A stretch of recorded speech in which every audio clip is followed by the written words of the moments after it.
بسم الله الرحمن الرحيم. الحمد لله رب العالمين، والصلاة والسلام على رسول الله الأمين وعلى آله وأصحابه أجمعين ومن تبعهم بإحسان إلى يوم الدين، وبعد. السلام عليكم ورحمة الله وبركاته. يومنا غنر العربة شاوكو غوتن ذو الحجة هجرانا da shekara 1445 wanda ya daidai da 19 ga watan Jun miladiya shekara ta 2024. hadisin yau an abi hurairata radiyallahu anhu qala rasulullahi sallallahu alaihi wasallam la tahasadu wala tanajashu wala tabaghadu wala tadabaru wala yabi' ba'dukum ala bay'i ba'd wa kunu ibadallahi ikhwana. rawahu Muslim. hadisin yau an karɓo shi daga babban sahabi Abu Huraira Abdurrahman bin Sakhar ad-Dawsi, yarda Allah ya tabbata a gare shi da shi da sauran sahabban manzon Allah sallallahu alaihi wasallam gabaki daya. Wannan babban sahabi Abu Huraira shine rawaito yace manzon Allah tsira da amincin Allah su kara tabbata a gare shi yace la tahasadu wala tadajashu wala tabaghadu wala tadabaru wala yabi' ba'dukum ala bay'i ba'd wa kunu ibadallahi ikhwana. Kada ku yi hasada junanku, kada ku cuci junanku, kada ku yi gaba da junanku, kada ku juya ma junanku baya, hakanan kuma kada sashen ku ya ciniki akan cinikin sashe, ku kasance bayan Allah yan uwan juna. ma'anar hadisin kenan ta kaice Allah subhanahu wa ta'ala ya fahimtar da mu kenan wa cikin wannan hadisi manzon Allah sallallahu alaihi wasallam yana mana hannunka mai sanda game da ainihin wasu miyagun dabi'u wanda miyagun dabi'u matakar da akwai su a cikin mu suna rushe ɗan uwantakar da ke akwai tsakanin mu ta addini. kenan idan muka yaki wannan ainihin miyagun dabi'un za mu kasance ainihin mun so junan mu, mun kasance yan uwa ne, wannan yan uwantaka kuma za mu ci unhwanin shi duniya da lahira. na hukumar manzo Allah sallallahu alaihi wasallam yana hana mu game da ainihin yi juna hasada, ma'ana ka ga dan uwanka da wani ni'ima kana fatan wannan ni'ima ta dawo gare ka ko kuma ya rasa kowa ainihin ya tashi hakanan, wannan hasadar ainihin bai dace ba.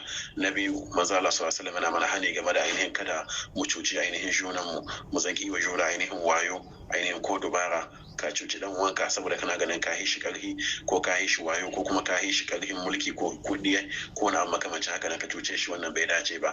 na uku manzo Allah sallallahu alaihi wasallam yana mana hani game da ainihin kada mu yi gaba da junan mu, ma'ana kowa dauke ma juna ainihin baki ba yi ma juna magana, wannan bai dace ba.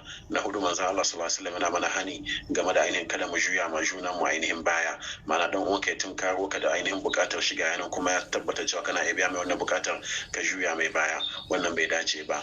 na biyar manzo Allah sallallahu alaihi wasallam yana mana hani game da ainihin sashen mu ya ciniki akan cinikin sashe, ma'ana dan uwanka ne ke taya wani abu ana shirin sai da mishi sai ka zo kara domin ka bata mai wannan kasuwar, wannan bai dace ba.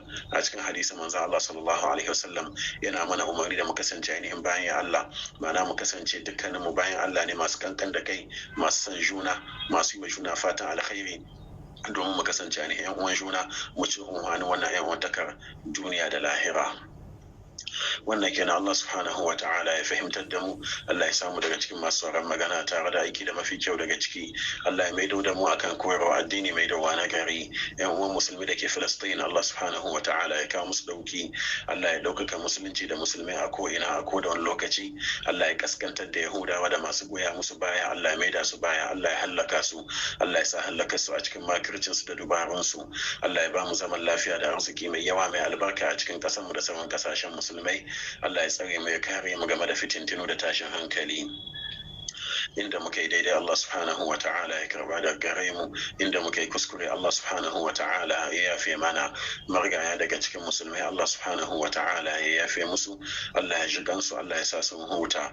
mu da muka yi saura Allah subhanahu wa ta'ala ya raya mu rayuwa ta musulunci. Allah ya dauke mu na masu imani, kada Allah ya dauke mu da hakkin wani akan wuyayiwan mu. Allah ya sa mutuwa ta zama hutu a gare mu. musulmi da ke cikin damuwoyi kala-kala, da ke cikin bashi da matsi da talauci da bacin rai da cuta, Allah subhanahu wa ta'ala ya yaye. Allah ya tabbatar da mu akan sunnar manzon Allah sallallahu alaihi wasallam. Allah ya mana tsari da kariya game da bid'a da sakin hanya. Allah subhanahu wa ta'ala nake roƙo ya biya mana dukkanin bukatunmu duniya da lahira a cikin sauki. سبحانك اللهم وبحمدك أشهد أن لا إله إلا أنت أستغفرك وأتوب إليك. السلام عليكم ورحمة الله وبركاته.